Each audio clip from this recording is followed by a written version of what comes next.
In this video tutorial, we're going to learn how to convert images from grayscale to RGB. We're also going to learn how to use the crop tool as we continue to embed textures into an image of our choice using selection inversion. So the first thing that you're going to want to do is find an image that really resonates with you. And it's October. I'm feeling a little bit in the spirit, and we want an image that's festive, that allows for a lot of variety of textures, and I really like this one right here. So the first thing that we're going to do is right click. We're going to copy the image. We're going to go to Photoshop. We're going to go to File, New, and when we get there, it's going to give us a number of options. We're going to simply press Enter. The default is in the clipboard size. When we press Command V, boom, we're good to go. So the next thing that we're going to need to do is change this from grayscale to RGB, because if we tried to change the color, for example, and I tried to select red a moment ago, it's just painting gray, and we don't want that. So what we're going to do is click on Image, Mode, and then we're going to change it from grayscale to RGB. So I'm going to left click RGB. It's going to ask us if we want to flatten, and we sure do. Boom. So now we're in RGB mode. We can add color and more importantly textures, and that's what we need to do. And so the first step to adding textures is unlocking the background, and then I've got my textures good to go. So I know I'm going to add fire. I'm going to add a pretty nifty looking carpet. I'm going to add some steel texture, and then I want to include a brick wall in the background. So I'm going to start with fire, and let's see. I like this one right here. So we're going to simply right click. We're going to copy the image, return to Photoshop, Command V. And what I'm going to do now is I'm going to drag it beneath this image. And I'm going to zoom in a little bit by pressing Command plus spacebar to pull up the hand tool. I'm going to use the magic wand tool and make sure I'm on the this Halloween layer. I'm going to hold Shift, so I'm selecting multiple areas. I'm going to press delete. And then what we're going to do is we're going to press Command Shift I. We're going to switch to the fire layer, and we're going to press delete. And so now when I hide this Halloween image, this is all that's left, right? That seems very familiar.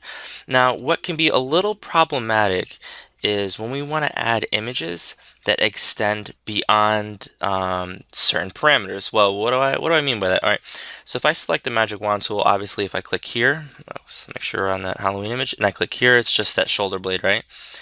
Here is simply the mask, here it's his face, here it's this brick in the wall. However, let's say I want to add, textures behind this knight, and I'm going to left click, but all of a sudden everything is selected, including this carpet over here. I don't want that. So the question is, how do we seal this up? Because again, if I want to click right here, everything is selected. Why is that happening? Well, there's like little gaps or holes in the wall where the selection is bleeding through.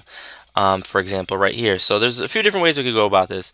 The first way, and you're going to be doing this today, ladies and gentlemen, is make sure that black is in the foreground. You're going to press B for brush. You're going to right click, hardness at 100%. Let's make size 1 or 2 pixels. Maybe 3 is a lot, but whatever.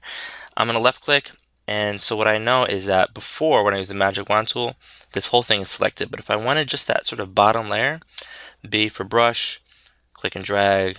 Now just this layer is selected. So that's one way to go about sort of selecting and sort of self-containing an area.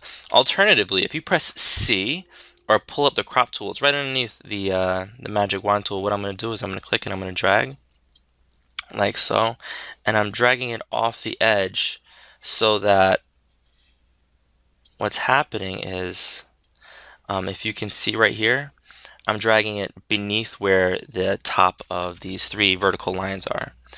So there's no longer a gap, presumably, and so when I use the magic wand tool, I honestly don't know. Let's see what happens. I'm going to press W. Yeah, and it's just this area. Likewise, just this area. If I click on this carpet right here, let's see what happens. Yeah, boom. It's stuck right there. So crop tool and using a paintbrush are great ways to seal up areas. What I'm going to do right now is I'm going to select this carpet. I like this one. I'm going to right click, Command V, Command C, Command V, and what I want to do is 2 things. I know that if I just increase the size like so, drag it beneath the Halloween layer, and I use the magic wand, hold Shift, I'm going to press delete, Command Shift I, and then switch right here, delete. This doesn't look amazing, right? That doesn't look like a good carpet. So instead, what we're going to do is I'm going to drag it above, and we're going to go to Edit, Transform, Distort. And so now what we can do is we can drag it like so. So it gives it a little bit of depth. I'm actually going to zoom out some.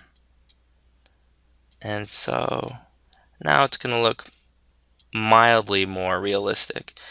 So that when we drag it underneath the Halloween layer, and we use the magic wand tool, hold Shift, delete, Command Shift I, switch to this layer, delete.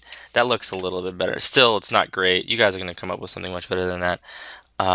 And we'll pop in some steel or brick wall. I like this wall.